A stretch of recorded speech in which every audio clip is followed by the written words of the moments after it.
Come, and let's take a look at what it's like to be a radio frequency engineer. I have planned a few cell sites just like the one you see behind me right now. Sites just like these you see all around Brunei and other countries are serving your cellular mobile signal. Without these, there won't be any signal coverage in your area. Those are the antennas up top, and their positioning is important to ensure effective coverage. The azimuth and the tilting of the antenna needs to be at the right angle.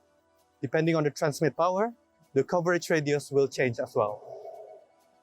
Most importantly, the Fresnel zone of the antenna and receivers have to be analyzed. A direct line of sight with no obstruction to the Fresnel zone will provide best link quality. Hi everyone, we are going to do a drive test and collect RF data around Times Square area. I have planned my route on the map to ease my drive test and to guide the driver on where to go. As a drive tester, what we do is to take measurements on the signal strength, or what we call RSRP and RSCP, along the planned route for further analysis. As you can see here, these are the live measurements of the cellular mobile signal strength, and it's fluctuating between neg 80 dBm and neg 90 dBm. This is roughly about 2 to 3 signal bars, which is not too bad coverage-wise. There are many other measurements collected such as CSSR, downlink and uplink throughput, or handover success rates. With these collected results, we can then analyze and check if it meets the design requirements of the area. Adjustments and optimizations to the sites will be done if it doesn't meet the requirements. Being a network engineer is one of the most important roles in telecommunications. Our designs and planning will determine the whole mobile network's performance. Our role is to make sure it meets all the quality of service and quality of experience requirements set. So before we do the planning, there are a few things that we need to consider. So the first one is the demographic of the area that you want to cover. The second one is the antenna type, its height, the tilting degree, and finally, the system that you're going to use. Without further ado, let me show this to you.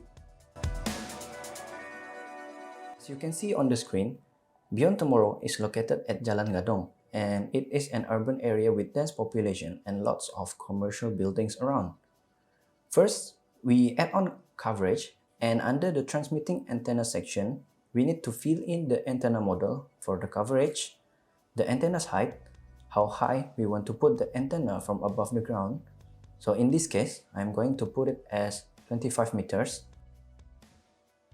After that, we need to tilt the antenna so that the beam can focus on Beyond Tomorrow area that I want to cover. I am tilting it to 33 degrees, and this is the best tilting angle for this site. Next is choosing the radio technology. So since Brunei is still using 4G, I will choose 4G as well for my coverage. The scenario for my area is urban, and I want to use frequency band 1. When we are doing network planning, there are several propagation models that are being used. For example, Okumura-Hatta, COS231, Standard Propagation Model, and Free Space Path Loss. These models are used based on different environments. So in this case, I have chosen Standard Propagation Model because it fits and suitable with the area. Now all is set. Let me show you the result of my coverage prediction. As you can see, these colors indicate different signal strength. The ones in orange means that the signal strength will be strong, and this is good because it is around Beyond Tomorrow area, just like I wanted. Not only that, the network can go up to this area in purple color. As you can see, it is easy to plan our network as long as we understand the requirements for the planning. Come, join us in Beyond Tomorrow for a better tomorrow.